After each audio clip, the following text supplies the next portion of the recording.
उसे ब्रह्मांड के रहस्य की चाबी कहते हैं। हमने अभी इसकी खोज की है और इसने पूरी तरह सबके होश उड़ा दिए हैं। उसमें नई टेक्नोलॉजीज की खोज होगी। हम एक विशाल अनजान जगह पर जा रहे हैं, क्या मालूम हमें वहाँ पे क्या मिल जाए। और शायद दुनिया की आज तक की सबसे अहम वैज्ञानिक खोज होगी। उससे हम दुनिया को एक नए नजरिए से समझना शुरू कर पाएंगे। क्या गॉड पार्टिकल नाम की ये चीज बता सकती है कि हमारी शुरुआत कैसे हुई? और क्या इससे जुड़े सुराग ये इशारा करते हैं कि हजारों साल पहले एक्स्ट्रा टेरेस्ट्रियल जीव हमें इसकी अहमियत समझा कर गए थे? हम इसकी मदद से यूनिवर्स में हमारी अहमियत जान सकते हैं और शायद टेलीपोर्ट और टाइम और स्पेस में सफर भी कर सकते हैं। दुनिया भर के लाखों लोग ये मानते हैं कि बीते कल में दूसरे ग्रह के जीव हमारे ग्रह पर आए थे। तो क्या ये बात सच है? क्या सच में प्राचीन एलियंस ने हमारे इतिहास को बदला है? अगर ऐसा है तो क्या इस बात का सबूत गॉड पार्टिकल की खोज में मिल सकता है?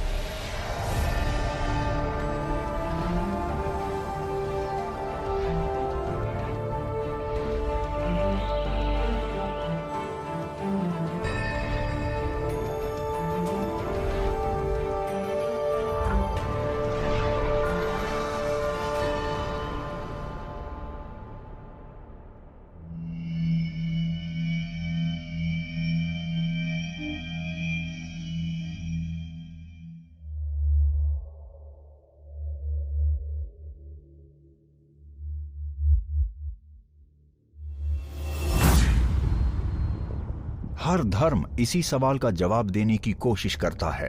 हमारी शुरुआत कैसे हुई? इंसानियत के जन्म के वक्त से ही फिलोसोफर्स, साधु और पुजारी हमारी शुरुआत के बारे में सोचते आए हैं। विज्ञान ने हमेशा ये बात जानने के लिए सबूत ढूंढने की कोशिश की है। विज्ञान और धर्म दोनों ही कुछ बुनियादी नियमों के सहारे इस सवाल का जवाब ढूंढते हैं। विज्ञान में वैज्ञानिक तरीके होते हैं और धर्म में उसी सवाल का जवाब देने के लिए अलग नियम होते हैं।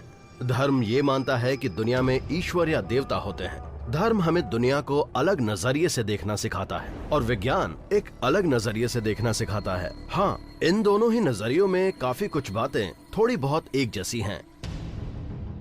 विज्ञान और धर्म देखा जाए तो दोनों सच की तलाश करते रहते हैं। उनकी फिलॉसफी भी यही कहती है। दोनों हमारी शुरुआत के बारे में बात करते हैं, जैसे कि बिग बैंग या सृष्टि का जन्म होना या फिर जेनेसिस। ये सब एक ही रास्ते पर चल रहे हैं, यानी कि विज्ञान, धर्म और फिलॉसफी सब एक ही चीज की तलाश कर रहे हैं। ये देखकर मुझे आइंस्टाइन का सवाल याद आता है। जब ईश्वर ब्रह्मांड बना रहे थे तब वो क्या सोच रहे थे? अगर विज्ञान और धर्म दोनों हमेशा से एक ही सवाल का जवाब ढूंढ रहे हैं, तो ऐसा क्यों लगता है कि दोनों में कोई ताल्लुक नहीं है? क्या सच में ये दोनों एक दूसरे के खिलाफ हैं? विज्ञान कभी भी दुनिया में ईश्वर के होने के बारे में बात नहीं करता और इसीलिए ईश्वर के होने की संभावना बनी रहती है। तो हो सकता है कि ईश्वर ने ही यूनिवर्स को बनाया है, हो सकता है ईश्वर ने ही बिग बैंग करवाया हो। प्राचीन जमाने में फिलोसोफर्स वैज्ञानिक हुआ करते थे। सबूतों के जरिए रिसर्च करने और धार्मिक सोच से थ्योरीज बनाने वाले दोनों वैज्ञानिक माने जाते थे। सभी गहरी सोच रखने वाले लोग दुनिया को समझने की कोशिश कर रहे थे। अब हम इन दोनों को दो अलग धारणाएं मानते हैं।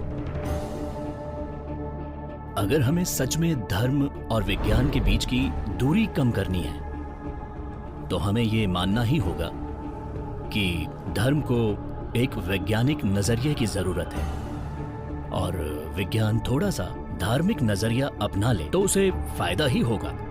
मतलब ये नहीं है कि वो धार्मिक कहानियों को सच माने, लेकिन धर्म को समझने की कोशिश करे और जिसे वो सिर्फ कहानियां मानता है, ये जानने की कोशिश करे कि क्या उसमें कोई सच्चाई भी है। वो खोज करे और सच्चाई जानने की कोशिश करे।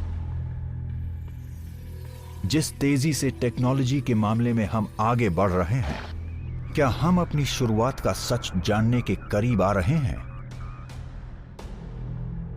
क्या हमें ये पता चलने वाला है कि हम यूनिवर्स में अकेले हैं या नहीं? कुछ लोगों का मानना है कि हाल ही में हुई एक बड़ी वैज्ञानिक खोज हमें इस सच को जानने के काफी करीब ले जा सकती है।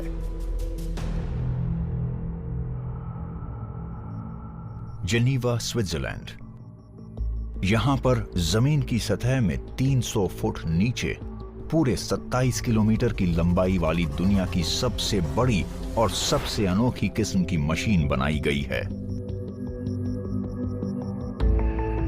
लार्ज हेड्रन कोलाइडर या LHC।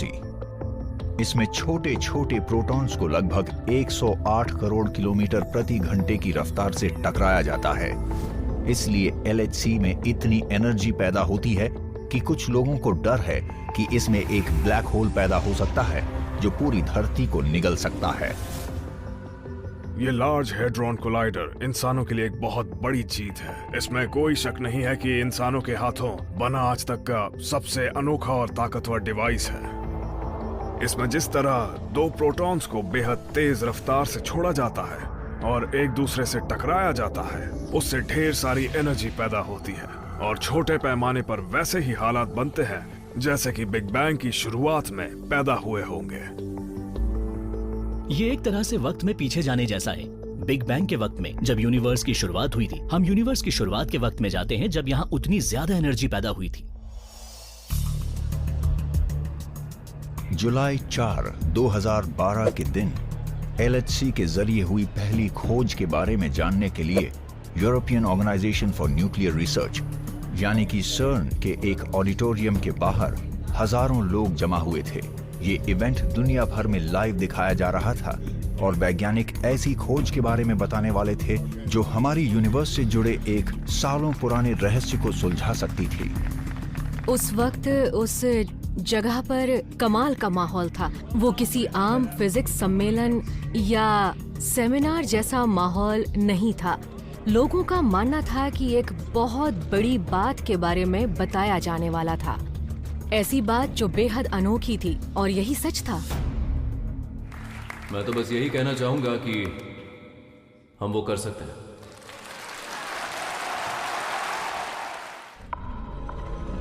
सर्न में वैज्ञानिकों ने मैटर के एक छोटे से टुकड़े की खोज की जिसे नाम दिया गया द गॉड पार्टिकल। दुनिया भर में वैज्ञानिकों ने गॉड पार्टिकल की खोज को हमारे ज्ञान हासिल करने के सफर में एक बड़ी कामयाबी माना है और उन्हें लगा कि उसकी मदद से हम दुनिया को एक नए नजरिए से देखना शुरू कर सकते हैं। लेकिन आखिर ये गॉड पार्टिकल क्या चीज है और ये हमें यूनिवर्स के बारे में क्या बताता है?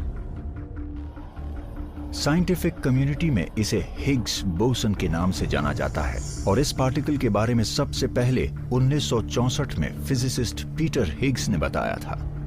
इसकी खोज से ये बात साबित होती है कि पूरी यूनिवर्स में एक अनोखी शक्ति है जिसे हिग्स फील्ड कहते हैं।